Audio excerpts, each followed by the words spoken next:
Please subscribe Ito Money Vlog.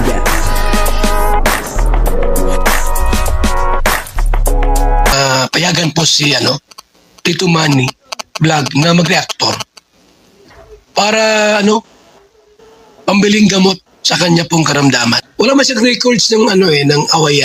Grabe po etong si Kalingap Dan ay biglang nalungkot kasi meron pong aalis. Papanoorin po natin yung video at aalamin po natin kung sino yung aalis at bakit biglang nalungkot itong si Kalingap Dan. Pero bago po yan, siyempre ako muna po bumabati sa inyo lahat ng magandang umaga, magandang tanghali at magandang gabi sa inyo lahat mga kapatid. Saan man kayo ng panig ng mundo naroon ngayon ay mag-iingat kayo palagi at papalain kayo ng ating Panginoon. Maraming salamat din po sa patuloy na tumatangkilik sa aking YouTube channel at nanonood sa aking video reaction. Patuloy lang po natin suportahan sila Kuya Bal Santos Matubang, Kalingap Rab, Ate Edna Vlog, Jack Tapia at yung mga kasamahan ko po sa Karepa.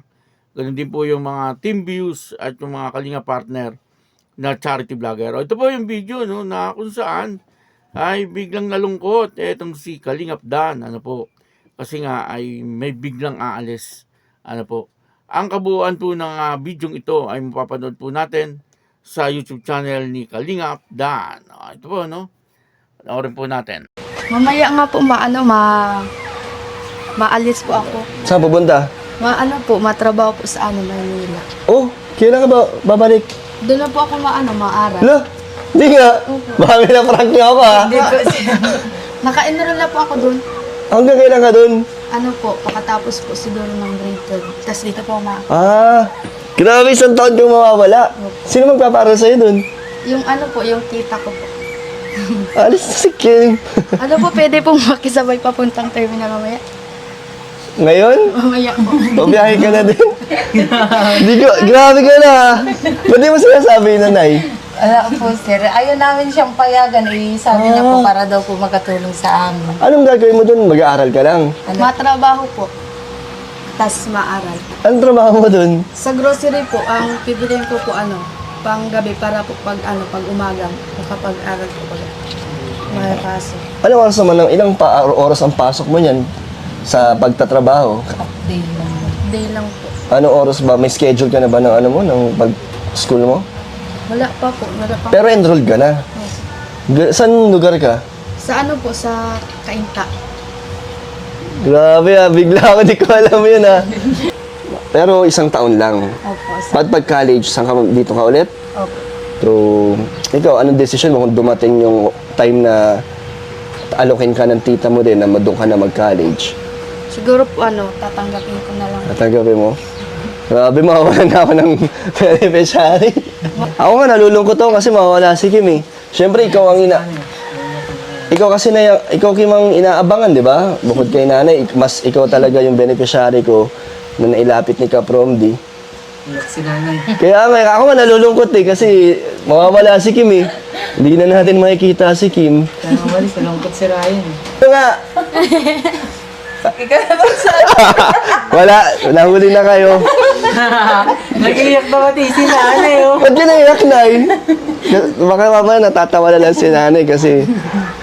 Hindi nga. It's a prank, no? It's a Grabe, Ay, grabe, Mami. Naramdaman ko. Nag-iyak si nanay, ay. Sino na ang nagkaroon ng idea na yon? Sabi ko po sa kanya, ipaprank ni po ikaw para makabawi. Tapos sabi niya, Mama, may sasabihin ako kay Sir Don. Ano yun? Paprank ko siyang mag-aaral ako sa Maynila. Sabi ko. Anong feeling habang ginagawa mo yun, Kim? Wala po, natatawa po. Pero ang galing, no? Magaling kayong dalawa. Yung napanood po natin yung video, at dito nga po ay muling pinuntahan etong si Kalingap Dan, etong si Kim, at yung kanyang nanay. At dito ay kasama niya si Kalingap Lolo at saka si Ryan. At dito ay na-prank. Na-prank etong si Kalingap Dan. Sabi niya hindi raw siya na-prank at saka etong si Ryan. Pero sa tingin ko na-prank. At si Lolo. Kasi paniwala po sila doon sa arte nung dalawa ni Kim at saka nung kanyang nanay. Nakakatuwa naman na talagang kahit yung beneficiary ni Kalingap Dan ay marunong hindi mang prank. Ano, kasi natatandaan po natin nung nakaraan, ay si Kalingap Dan ang nang prank dito sa mag-ina na talaga nga namang yung nanay ni Kim ay napatakbo. At naghanap ng pwedeng panghaplos kay Kalingap Dan, kasi meron po siyang nararamdaman. Pero prank nga lang po ang lahat, At dito ay ginantihan naman si Kalingap Dan. Kitang-kita na talagang naging malungkot itong si Kalingap Dan. Kahit sino naman ay talagang magiging malungkot po kasi ilang buwan din na binablog ni Kalingap Dan itong si Kim. Isa pa mabait po yung pamilya ni Kim sa kanya. Madalas po ay talagang pinagluluto po sila ng nanay ni Kim.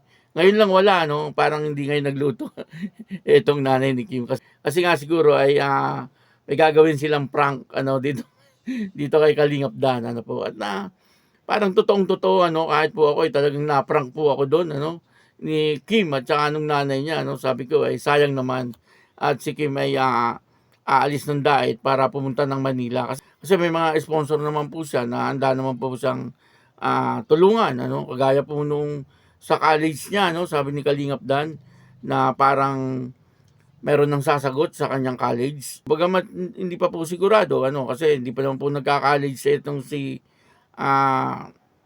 Kim, pero nandun na po yung pag-asa, kumbaga may pinangahawakan na. Sabi ni Kalingap Dan ay nakakahiya din mangulit.